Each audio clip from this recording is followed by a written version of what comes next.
வசனம் தியானத்தின் தலைப்பு நம் ஆத்துமாவின் நங்கூரம். எபிரேயர் 6ஆம் அதிகாரம் 19ஆம் வசனம்.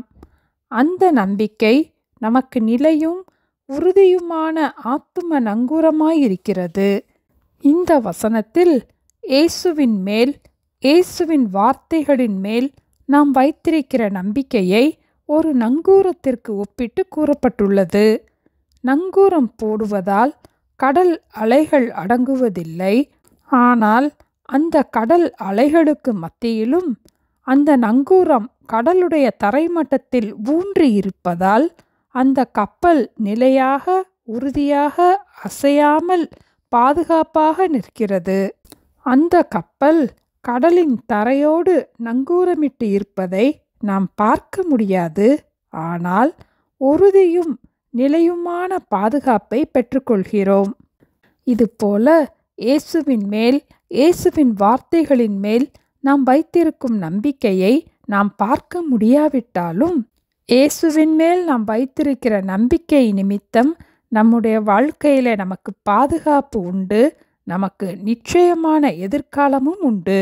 அநேகம் ஜாதிகளுக்கு உன்னை தகப்பனாக ஏற்படுத்தினேன் என்று ஆண்டவர் ஆபிரகாமுக்கு வாக்கு பண்ணினார். ஆபிரகாமுக்கோ பிள்ளை இல்லாதிருந்தது. தான் அநேக ஜாதிகளுக்கு தகப்பனாவதை நம்புகிறதற்கு ஏதுவில்லாதிருந்தும் அதை நம்பிக்கையோடே விசுவாசித்தான். ஆபிரகாம் விசுவாசத்திலே பலவீனமாயிருக்கவில்லை. தேவனுடைய வாக்குத்தத்தத்தை குறித்தும் ஆபிரகாம் சந்தேகப்படவில்லை.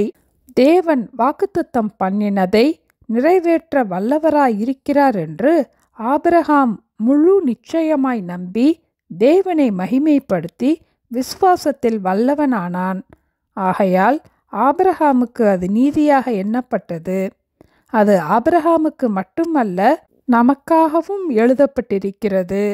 நம்முடைய கர்த்தராகிய இயேசுவை மரித்தோரிலிருந்து எழுப்பினவரை விசுவாசிக்கிற நமக்கும் அப்படியே எண்ணப்படும் என்று ரோமர் 4ஆம் அதிகாரத்தில் நாம் வாசிக்கிறோம். நாம் எந்த சூழ்நிலையிலே இருந்தாலும் நம்பிக்கையின் தேவனாகிய இயேசுவின் மேல் நாம் வைத்திருக்கிற நம்பிக்கையிலே உறுதியாயிருப்போம்.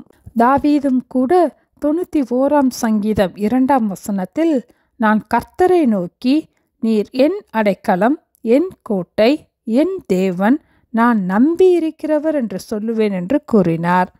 நம்முடைய ஆத்துமா கலங்கி தவிக்காதபடிக்கு தேவனை நோக்கி நான் நம்பியிருக்கிறவர் என்று தினமும் சொல்லுவோம். நாம் இயேசுவின் மேல் நம்பிக்கையுள்ளவர்களாயிருந்து அவர் தருகின்ற பாதுகாப்பை, சமாதானத்தை, சந்தோஷத்தை, சகலவிதமான ஆறுதலையும் நாம் பெற்றுக்கொள்வோம். அந்த நம்பிக்கை நமக்கு நிலையும் உறுதியுமான ஆத்தும நங்கூரமாயிருக்கிறது. ஜெபிப்போமா? எங்களை நேசிக்கிற எங்கள் அன்பின் ஆண்டவரே, நிலையற்ற பாதுகாப்பற்ற இந்த உலகத்திலே இயேசுவின் மேல் நாங்கள் வைக்கிற நம்பிக்கை நிமித்தம் எங்களுக்கு நிச்சயமான ஒரு எதிர்காலத்தை, பாதுகாப்பை, தெய்வீக சுகத்தை, சமாதானத்தை, சந்தோஷத்தை தந்து எங்களை பாதுகாக்கிறதற்காக ஸ்தோத்திரம் அப்பா. ஆபிரகாமை போல எப்படிப்பட்ட சூழ்நிலையிலே நாங்கள் இருந்தாலும் கூட தேவனுடைய வார்த்தைகளை சந்தேகப்படாமல் முழு நிச்சயமாய் நம்பி விசுவாசத்திலே நாங்கள் வல்லவர்களாக எங்களுக்கு கிருபை தர ஜெபிக்கிறோம் அப்பா.